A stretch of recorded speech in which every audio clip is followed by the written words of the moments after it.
পিঠা কম বেশি সকলেই আমরা কিন্তু খেতে পছন্দ করি, কিন্তু সবাই কিন্তু পিঠা বানাতে পারেন না।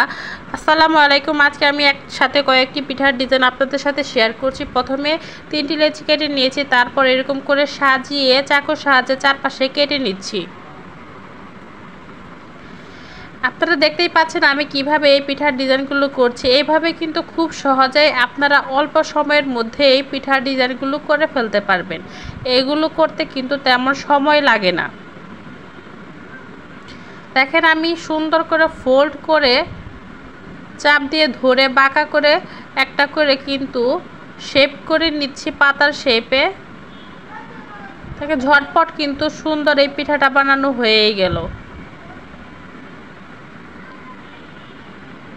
দেখতেই পাচ্ছেন কত সুন্দর একটা পিঠা হয়ে গেছে। চলুন দ্বিতীয় পিঠাতে আমরা চলে যাই। এরকম করে সুন্দর সুন্দর করে লম্বা লম্বা করে ডো করে নিয়েছি, তারপর একটা চিরুনির সাহায্যে আড়াআড়ি করে ডিজাইন করে নিচ্ছি। দেখতেই পাচ্ছেন কত ইজিভাবে আমি এটাকে ডিজাইন করে নিচ্ছি।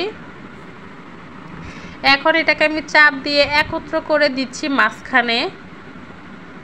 দেখেন একটা শেপ কিন্তু অলরেডি চলে এসেছে। এখন এটাকে আমি একটা পাতার শেপ দিয়ে দিচ্ছি চারপাশ থেকে, তিন পাশ থেকে। দেখতেই পাচ্ছেন কত সুন্দর আরেকটা পিঠার ডিজাইন হয়ে গেল। এটা কিন্তু বানানো খুবই সহজ, দেখতেও কিন্তু বেশ সুন্দর হয়। চলুন আরেকটা পিঠা আপনাদের দেখিয়ে দিই। এই পিঠাটা হচ্ছে ফুলঝুরি পিঠা।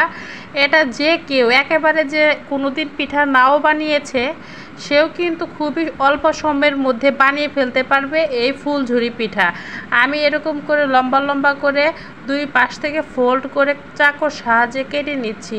তারপর এটাকে জোড়া লাগিয়ে দিয়ে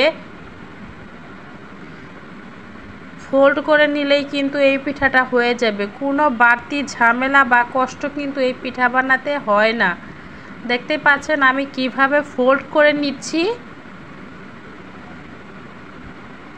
দেখেন কত সুন্দর একটা ফুলঝুরি পিঠা কিন্তু হয়ে গেল অল্প সময়ের ভেতরে। এটা কিন্তু যে কেউ বানাতে পারবেন।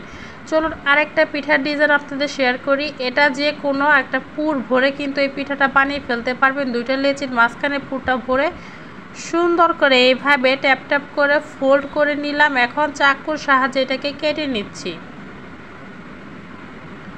দেখতেই পাচ্ছেন আমি কিভাবে এটাকে কেটে নিচ্ছি। এখন এটাকে আমি হাতের সাহায্যে একটু ফুলের শেপ দিয়ে নিচ্ছি। খুবই অল্প সময়ের মধ্যে সহজ পদ্ধতিতে এই পিঠাগুলো আপনারা মেহমান কিংবা যে কোনো বিকেলের সন্ধ্যার নাস্তায় বানিয়ে ফেলতে পারবেন। এই যে দেখেন কত সুন্দর একটা সূর্যমুখী পিঠা কিন্তু বানিয়ে ফেললাম ঝটপট। এখন আরেকটা ডিজাইনে চলে যাচ্ছে। ছোট ছোট করে লেচি কেটে নিয়েছি, তারপর চিরুনির সাহায্যে এইরকমভাবে চাপ দিয়ে আমি ডিজাইন করে নিচ্ছি।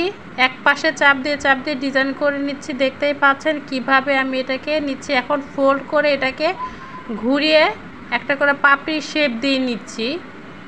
ঠিক এইভাবে আপনারা ঘুরিয়ে পাপড়ির শেপ দিয়ে নেবেন।